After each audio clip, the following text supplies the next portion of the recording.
Did you know that waking up in the middle of the night ISNTI sleep disorder for most people it's actually part of the natural aging process? But here's the real problem. Once you wake up, your brain doesn't know how to shut back down. And if you're lying there staring at the ceiling at 2 a.m., frustrated and exhausted, this video is exactly what you need. Today, I'm going to explain why your body wakes you up in the middle of the night, what mistakes are silently keeping you awake, and the most effective techniques to help you fall back asleep quickly and calmly. Welcome to Vitanic Bloom. As we age, our sleep structure naturally changes. When you first fall asleep at night, your core body temperature gradually rises and usually peaks around 10:30 p.m. After that, it starts to drop, and that drop sends a signal to your brain to release melatonin, the hormone that kickstarts sleep. But later in the night, your body temperature hits its lowest point and begins to rise again. That rise typically happens between 1 and 3 a.m. And when it does, your brain shifts you into a lighter stage of sleep. Since older adults spend less time in deep sleep, these temperature changes are more likely to wake you up. The key isn't stopping the awakening, it's knowing how to respond so your body can return to sleep. Before I share what actually helps, we need to talk about what not to do, because these habits are often the real reason people can't fall back asleep. The first thing to avoid is looking at the clock. It seems harmless, but the moment you see the time, your brain starts calculating how much sleep you're missing. That thought creates stress. Your heart rate rises, and once your heart rate increases, falling asleep becomes extremely difficult. To enter unconscious sleep, your heart rate generally needs to be around 60 beats per minute or lower, and clock watching works directly against that. The second thing to avoid is checking your phone.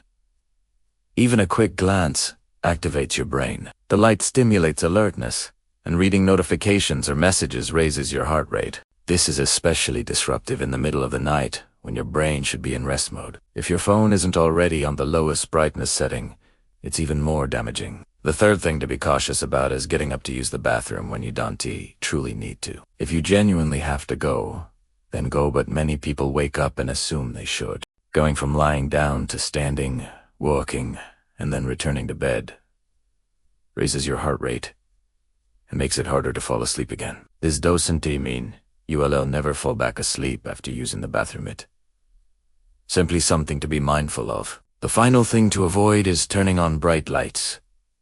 Artificial light confuses your circadian rhythm and signals your brain that it's time to wake up. If you must get up, use a small night light instead of overhead lighting. Even better, keep a glass of water by your bed so you don't need to leave the room at all. Now, if you're avoiding all of those things and still struggling to fall back asleep, this is where the techniques come in. But before we continue, if you find this type of sleep content helpful, take a moment to like the video and subscribe to Vitanic Bloom.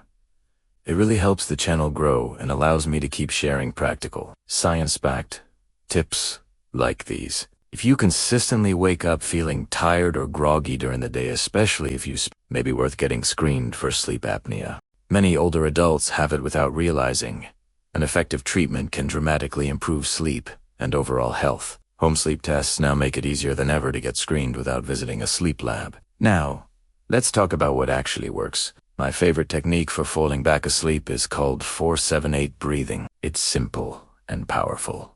You breathe in gently for a count of 4, hold for 7, and slowly breathe out for 8. This isn't forced breathing, it's calm and controlled. By slowing and deepening your breath, you activate your entire lung capacity and reduce the number of times your heart has to pump, which lowers your heart rate. If your heart rate doesn't reach 60, that's okay. Even lowering it by 10 to 15 beats can make a huge difference. The second technique is a mental focus exercise I personally use when my mind won't shut off. It's counting backward from 300 by threes. With your eyes closed, start at 300, then 297, 294, 291, and so on. This works because it occupies your brain just enough to interrupt anxious thoughts without stimulating alertness. Many people combine this with breathing, starting with 4-7-8 breathing, then transitioning to counting. The third technique is progressive muscle relaxation. Starting at your feet, gently tense your toes for about 30 seconds, then release. Notice the difference between tension and relaxation. Then move to your calves, thighs, torso, arms, shoulders, and finally your face. Older adults often carry hidden physical tension, and this method teaches your body how to let it go. Finally, there's one concept I want you to remember, because it brings peace of mind even if you don't fall back asleep right away. It's called non-sleep deep rest. If you're lying down in the dark, breathing slowly, and keeping your heart rate low, your body is still restoring energy even if you're not technically asleep. Roughly 1 hour of deep rest can provide benefits similar to about 20 minutes of sleep.